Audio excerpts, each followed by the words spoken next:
There's a book by Woolf that every girl should read, called A Room of One's Own.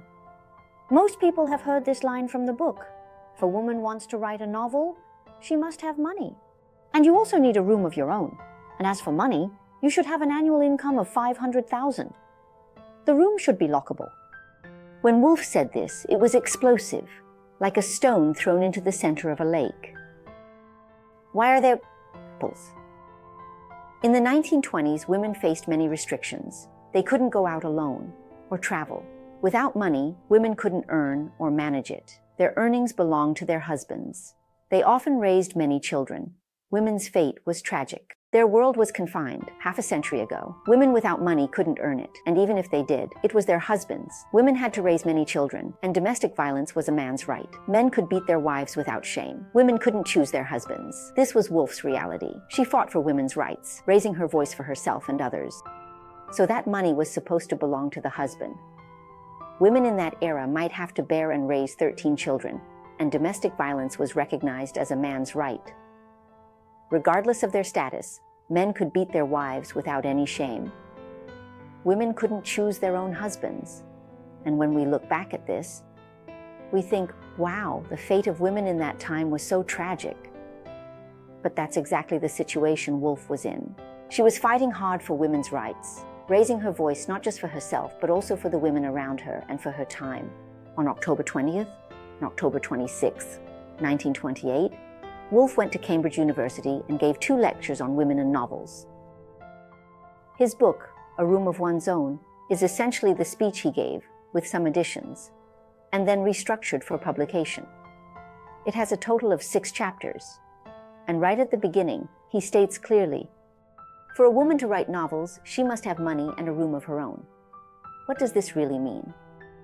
What he meant wasn't just money or a room, but freedom. Woolf emphasized mental freedom and independence. A material foundation like £500 a year represents financial freedom. This allows leisure to write and the power to say no, which is true independence. A lockable room symbolizes spatial freedom, a place for independent thought and personal rights. The wind and rain can enter, but not the king. This is my territory. Woolf's ideas influenced many, including Simone de Beauvoir. By 1942, with The Second Sex, de Beauvoir argued for women's economic independence as a path to true freedom. It represents spatial freedom. You can think independently here, daydream, or even just lie down. It's all your personal right. The wind can come in, the rain can come in, but the king cannot enter. This is my territory. Woolf's viewpoint also influenced many people, like Simone de Beauvoir. By the time The Second Sex was published, in 1942, de Beauvoir said that women need to achieve economic independence, and only when women's economic status changes can it lead to mental, social, and cultural consequences. So, she argued that being a woman isn't something you're born with, it's something that's shaped by society. So, she argued that being a woman isn't something you're born with, it's something that's shaped by society. So, many male friends might be thinking, wow, this is scary. Is this going to be a fight against us? Are we going to have a fight? Don't be nervous. Woolf doesn't encourage women to live a life that gets rid of men. In fact, she first acknowledges the differences between genders. Woolf believes that women's creativity is completely different from men's. If women write like men, live like men, it would be unfortunate. How can they complement each other for harmony? Woolf suggests artists should be androgynous, with each soul having male and female forces. Men, the male force dominates, while in women, the female force prevails. So, how can men and women complement each other's value to achieve a harmonious and beautiful relationship? Woolf says that great artists should be androgynous. Everyone's soul has 2 forces, one male and one female. In a man's mind, the male force suppresses the female force, while in a woman's mind, the female force overcomes the male force. Well, this is a normal situation, but the best way is for the 2 forces to coexist harmoniously. When the spirits are in harmony, people will be in a normal and comfortable state. As a woman in a man's mind, she must also play a role. The man can still be sensitive, soft, and emotional. As a woman, she must also have a tacit understanding with the man in his heart.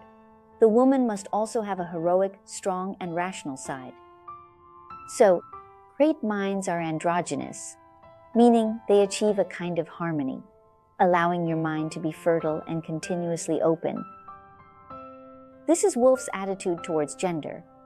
The female independence he encouraged was not to advocate the opposition between the two sexes. He believed that both sexes had their own advantages and limitations. Well, any artistic creation requires the male and female in the brain to reach a certain cooperation first. Forget gender. Forget whether you are a woman or a man. So pick up a book or a pen and paper to read, to write, to express yourself, and to gain freedom. Never underestimate your power as an individual.